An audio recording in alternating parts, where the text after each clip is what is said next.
looking back, last Sunday we talked about the mustard seed, and on the next several Sundays we will be in this passage talking about the mustard seed, and looking at what are the lessons from the mustard seed that we can apply to our walk with God, both individually and collectively. And so the title of this message in this mustard seed series is Get Grounded. Get Grounded. Won't you do me a favor? Won't you help me preach this? Won't you turn to your neighbor, look your neighbor in the eye, look at them like you're glad to sit next to them here on a Sunday morning and say, neighbor, Neighbor. oh neighbor, Oh, neighbor. get grounded. Get grounded. Won't you find another neighbor, look at them in the eye, look at them like you're glad to be sitting next to them here in this Sunday in November and say, neighbor, Neighbor. dear neighbor, Dear get grounded. Get grounded. Let me be clear and make this disclaimer at the outset of this message that the title of this message is not meant to be advice for anybody who is under 18, still living at home with your parents, grandparents, or other legal guardians. I'm not trying to encourage anybody who is a minor living at home to get grounded. For that takes on a whole different connotation. But the grounded that I am talking about is to get connected and to stay connected. My friends and family, brothers and sisters, there are a few pastors, preachers, or theologians who are better at doing what we've been talking about paying attention, about seeing what God is doing all around us. There are a few people who are better at that than Howard Thurman. Howard Thurman was a black scholar, an activist, a pastor, considered a philosopher, and a theologian who had a particular spiritual gift of paying attention to what was happening all around. And whether it was through life's events and checking into what his heart was saying to him, what his spirit was saying to him throughout life's events, making notes and just being attentive to what was happening as he traveled or as he went through the stages of his life, or paying attention to what was happening in nature around him. Howard Thurman had a discipline of being able to slow down his mind and slow down his spirit to pay attention to what God was saying and doing in his midst and around him. And so he has written several books of meditations of the heart, the centering moment, the inner experience, or the inward journey.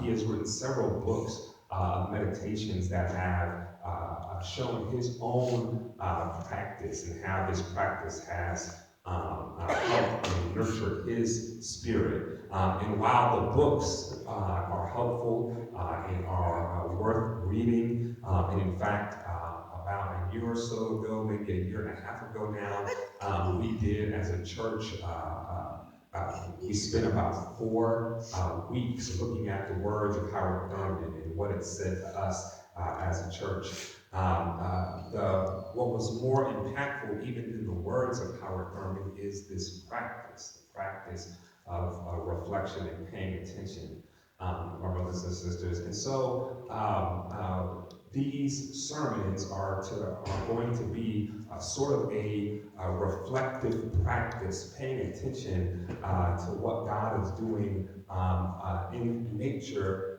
through this element that Jesus refers to in the Gospels in Matthew, Mark, and Luke, that Jesus compares the kingdom of God to in the mustard seed. And as we look at what happens in the mustard seed, there are lessons that we can pay attention to if we are not in too much of a rush that can help us to guide and frame and shape our spiritual lives and see something about what God is calling us to do. And so the message, today's message, it grounded, my brothers and sisters, is a part of our understanding what God is calling us to do in the lesson of the mustard seed. When we look at this mustard seed, or any seed in general, my brothers and sisters, it is really, it is a great phenomenon that is encapsulated in a very tiny package. Because in each seed is the potential for a plant, for a tree, for a bush, for something that will give life that is much greater than what can be imagined just by looking at the seed. What can come out of the seed, it can be so big and so can have such an impact, can nurture and provide food for people for generations upon generations. And all of that is contained in a little small package that can fit in the palm of your hand, or sometimes on the tip of your finger. Brothers and sisters, there is such great potential in something so small that God has power-packed the seed, my brothers and sisters, not only with the element necessary to produce the tree, but also with the carbohydrates, with the nutrients that are necessary to sustain the tree's early life as it seeks to grow. All of that God has created and put in this little seed, my brothers and sisters. And so every time you are holding a seed or looking at a seed, you are looking at something that is a major phenomenon that is happening right there in one small package. But, my brothers and sisters, the thing is that the seed is only potential. It is only potential that you are holding there, and that potential cannot be unleashed. That potential cannot be developed. That potential cannot do anything but simply be a package of potential if it never gets into the ground. That you can have all the seeds you want. You can have seeds for apple trees and orange trees, seeds for tomato plants, seeds for collard greens. You can have seeds for any kind of plant you want, anything that you would want to grow and harvest and eat. You can have seeds for all of that and have all the seeds lined in a row, my brothers and sisters, but none of the seeds will do you any good as long as you have them and are looking at them. You can put them in a jar, my brothers and sisters, and marvel at your seed collection, but it will do nothing but simply be seeds, simply be potential in a package, unless you take them and put them into the ground. My brothers and sisters, unless the seeds get grounded, they will never grow and produce the fruit to do the things that they are capable of doing. And the same thing is true with us, my brothers and sisters. Whether or not you feel like it on today, whether or not you thought it when you looked at yourself in the mirror this morning, I want you to know that God has placed an infinite amount of potential inside of you. That God has given inside of you, my brothers and sisters, all that you need to grow and develop, all that you need to be strong, all that you need to make a difference in the community around you. God has already placed it inside of you, my brothers and sisters. I want you to know that you are not deficient, that you do not lack, my brothers and sisters, that you do not have to go searching for someone else or something else to fill a gap that you have, my brothers and sisters, that God has given you all that you need. And if for no other reason, the fact that God's Spirit is inside of you ought to let you know that you have inside of you all that you need to beat any challenge, to overcome every obstacle, to weather any storm, to do the things that God is calling you to do in the world. It is already inside of you. You don't have to go anywhere to find it. All you have to do is tap into what God has already given you. This was the lesson that we lifted up last week when the disciples came to Jesus and said, Lord, please increase our faith. And Jesus did not lead them through a faith increasing exercise. Jesus did not lay his hands on them so that they might have more faith. Jesus didn't even preach a sermon to help their faith to grow. But Jesus said is, you have all the faith you need. If you just have the faith of a mustard seed, you can say to this mountain or say to this mulberry tree, be uprooted and plant yourself in the sea. And all you need is that little bit of faith and it will be done for you, my brothers and sisters. What I'm trying to let you know is just like the seed has inside of it all that it needs for life, you have inside of you all that you need if you just get grounded and let your potential out. The challenge, my brothers and sisters, is that we have been taught, we have been reminded, we have been educated, we've been trained. It is constantly reinforced in us that we ought to isolate ourselves, that when times get tough, when things get difficult, that we ought to shut down, that we ought to separate ourselves from others, that we have to be careful and not let people get too close. We have to hide ourselves from others because if we do not hide ourselves or protect ourselves, if we do not isolate ourselves, then certainly we will be a disappointment to others, that people will not love us if they see us as we truly are, that people will not accept us if they see who we really are, that we have to shut ourselves off and only allow these small glimpses into who we really are, because if we don't do that, then people will shun us, they will ignore us, they will abandon us, my brothers and sisters. We have been taught, and it's reinforced over and over again, to only develop these surface relationships with other people, my brothers and sisters. But just like a seed cannot grow if you put it in the surface of the ground, my brothers and sisters, the roots of the seed need something deeper than surface level soil. So the potential that God has placed in you cannot grow and cannot develop. You cannot be who God is calling you to be if everything around you is just surface level. This is why, my brothers and sisters, that we try to take moments and times in worship service to practice going a little bit deeper. It's why we have ignored what has been customary forms of worship, which is just you hear the preacher preaching at you, you say amen and go home. But we take time to spend time with one another to talk about what the preacher is saying and what that means for me in my life, because we want to take time here just to dig a little bit deeper. My hope is, my brothers and sisters, that what is started in this place is the beginning of digging deeper so that the seeds that are planted here can get into deeper soil, my brothers and sisters. And my hope is that the conversation does not stop here, but it sets us up to practice, to develop, to begin having deeper conversations with one another that leave this place, my brothers and sisters. My hope is that the practice sets us up to be able to dig deeper in our own lives, because we will never reach the potential that we have in each moment of our lives as long as we're just dealing on the surface. My brothers and sisters, that if we just stay on the surface, that the potential that God has inside of us will stay potential. And what tragedy it is, my brothers and sisters, for us to have lived and died and never done more than scratch the surface of our potential.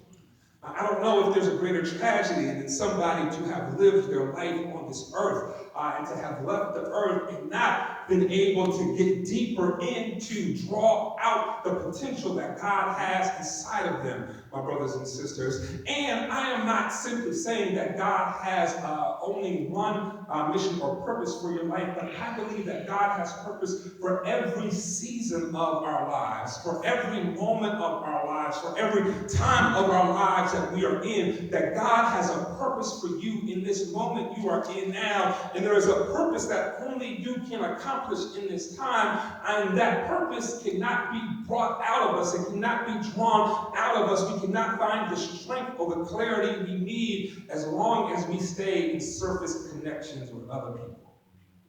But if we are to do it, we have to be like the seed. We have to get grounded because, my brothers and sisters, if you take the seed and put it in the ground, the first thing the seed does is the roots begin to emerge out of the seed. That roots begin to emerge out to find water, to find nutrients, to help the plant to grow. And before anything comes above the surface, the roots have to establish themselves to be able to hold the plant in place, my brothers and sisters. That as we begin to dig deeper in ourselves, we allow our roots to hold on so that we can establish or strengthen the foundation that we have, so that as new growth begins to happen above the surface, my brothers and sisters, that the winds can't blow the growth away, that the changes in the environment don't cause the growth to stop, that the tree is able to persist, the growth is able to persist no matter what happens because the roots hold it in place, my brothers and sisters. And so once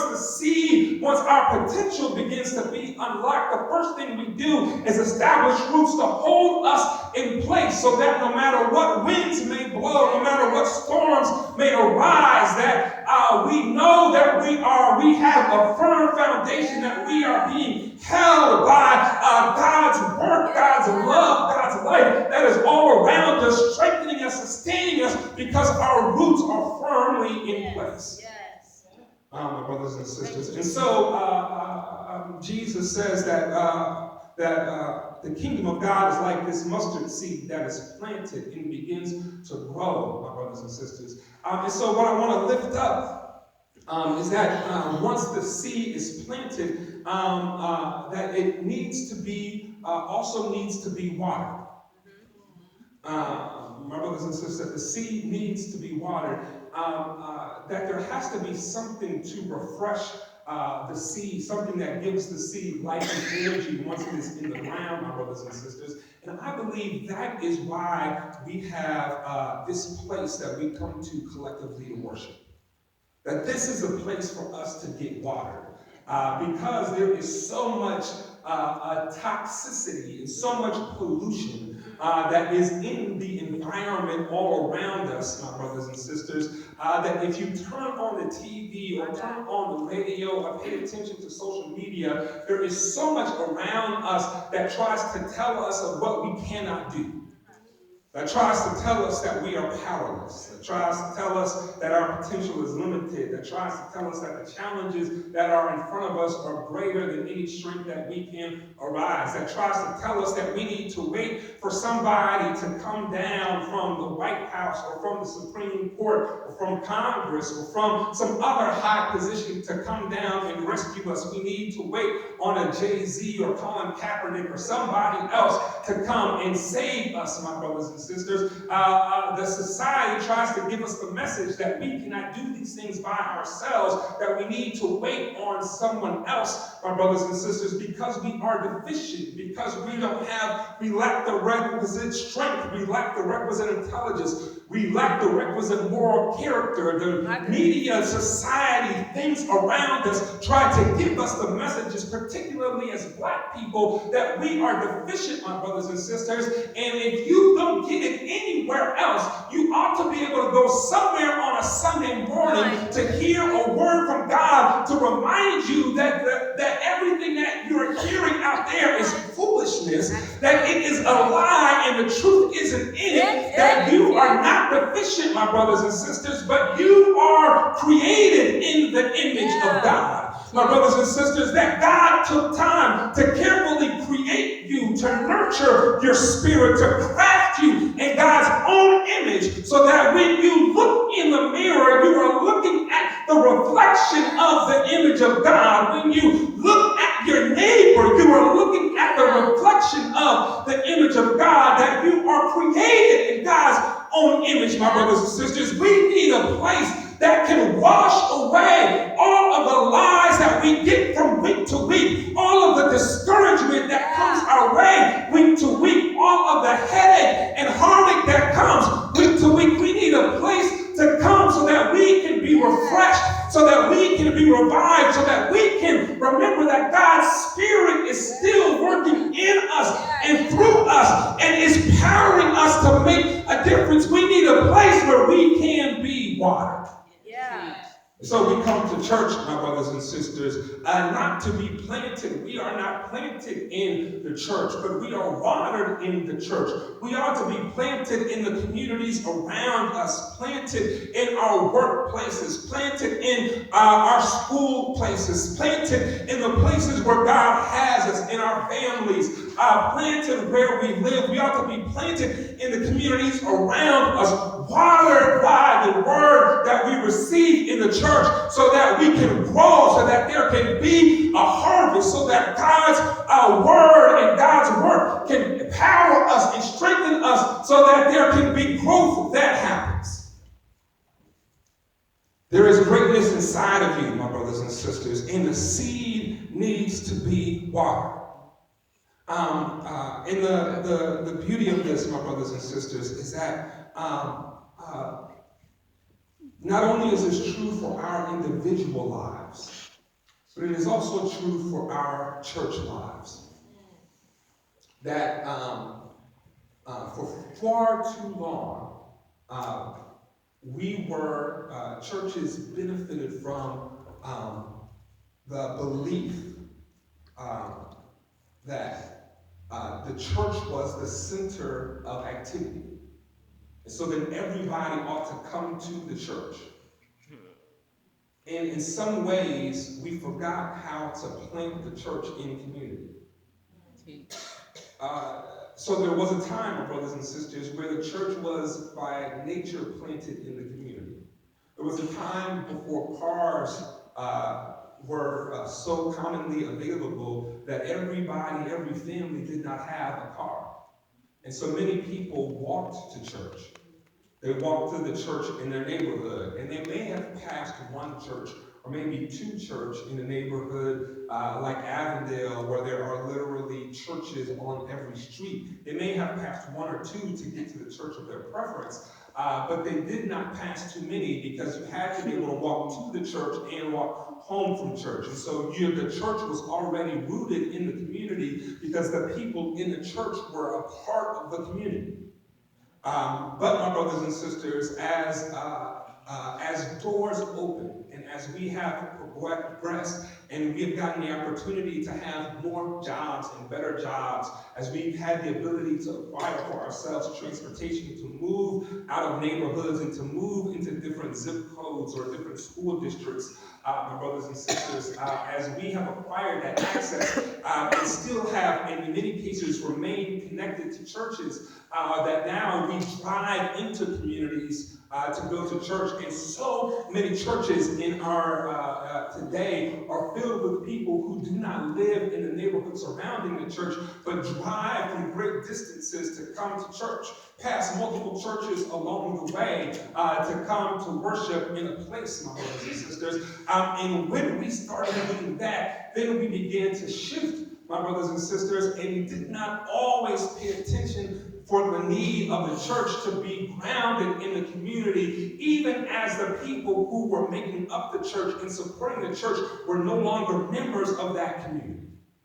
And so, my brothers and sisters, the fact that we have a church here in this neighborhood means that we cannot just come here to this building once a week or maybe twice a week and worship and do Bible study and go home. If we do that, then we will be like the seed in a jar or on a shelf, where there is great potential inside of the church, but the potential inside of the church is not growing or connecting to anything outside. It's just simply staying potential, my brothers and sisters, as long as the church itself is not grounded. And so our challenge, our constant challenge, is how do we further ground the church in the community? And my brothers and sisters, in part, I will say that is part of what has driven me as an individual, as a pastor, as somebody who's trying to express a public witness. It is part of what has driven me to be active and engaged in community events and things that are happening. It's part of what drives me to be present and to talk about what's happening in the election process, or to be present and talk about what's happening on the issues of police reform, or to be present and talk about about what's happening with lack of healthcare access. It's what's driven me to be present and out in the community and out in the streets as much as I have, my brothers and sisters. But it's not enough for me or for anyone or even any groups of us individually to be out in the community. But the church itself has to be grounded in the community. And so the question that God continues to ask is, how will the church be grounded? For if the kingdom is like a mustard seed, my brothers and sisters, and we, as the expression of the kingdom that worships here at 710 North Fred Shuttlesworth, have to ask, how are we, as part of that mustard seed, being grounded in something that is bigger than us? What does it mean, the fact that we are worshiping here, my brothers and sisters? I don't believe is accident or incident, my brothers and sisters, but that God has a calling for us. For however long we are in this community, God has a calling for us to be connected to the community. And so, my brothers and sisters, in different places, we've experienced that or expressed that in different ways. We've lived out that calling as a church in different ways, in different locations. And in this location, it is why, my brothers and sisters, that we are driving and working so hard to start this Feeding Avondale program, because it is part of how we get grounded in what is happening around us. It's part of how God is calling us as a church to let our roots establish broader than just this building, my brothers and sisters, but together, collectively, that we can begin to have an influence on what's happening right here in this neighborhood. Because there are people here, there are people in this neighborhood, my brothers and sisters, who, despite the presence of 52 churches in this neighborhood, who have never seen in a way that they can tangibly understand the power of God in their lives. And it's not that God is not working in their lives, my brothers and sisters. It's just that nobody has shown up in a way to help them see it. And so, like the Ethiopian eunuch riding along, reading the words of the text, not understanding what he's saying, until Philip comes and says, do you know what you are saying? And he says, how can I? Unless someone shows me. There are people, my brothers and sisters, for whom God is reaching out. God is trying to show on a daily basis how much God loves them, but they cannot see it because there's nobody there to help them interpret. And so we are answering God's call in that way, my brothers and sisters. We are taking a step of faith to do ministry that seems in some ways to be bigger than us, to be broader than what we may be capable of on paper, my brothers and sisters. When you look at us, it might not look like we have the strength to do what we are trying to take on the work to do, my brothers and sisters. But I believe that just like the mustard seed, that there is more inside of us. There is more potential inside of us than even we realize, and we won't know what God is able to do with us until we get in the ground. Until we get grounded and get connected to something broader than us, my brothers and sisters. It is a tremendous act of faith to get grounded. It involves taking a risk to be grounded. It involves being vulnerable to be grounded, my brothers and sisters. It involves getting beyond your comfort zone to be grounded. But just like once the seed becomes grounded, my brothers and sisters, the greatest thing that the seed has to offer doesn't even begin to be realized until it gets in the ground. So the greatest thing that God has to do with us as a church has not yet been realized because we're just now getting into the ground. And so, my brothers and sisters, unlike those who would wring their hands at the current state of the church and talk about the heyday of the church being behind us or the glory days being behind us, I think that the best is yet to come, because this is an opportunity, my brothers and sisters, not for us to sit back and rest on our laurels or to look back at the Hall of Fame of the career behind us, but this is an opportunity for us to invite God's Spirit to move in new ways once we get in the ground. And so, my brothers and sisters, as we are preparing as a church community to do this. I want to invite us as the individuals who make up the church community to take time over these next few days and weeks to practice getting grounded. And that is to practice going deeper within yourself.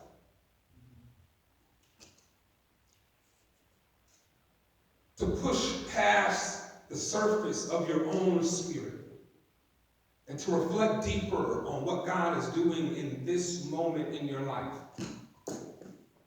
To not simply enjoy or think back about how good God has been in the days and weeks and months and years past, but actually to push yourself to say, what is it that God is calling me to do in this moment in my life?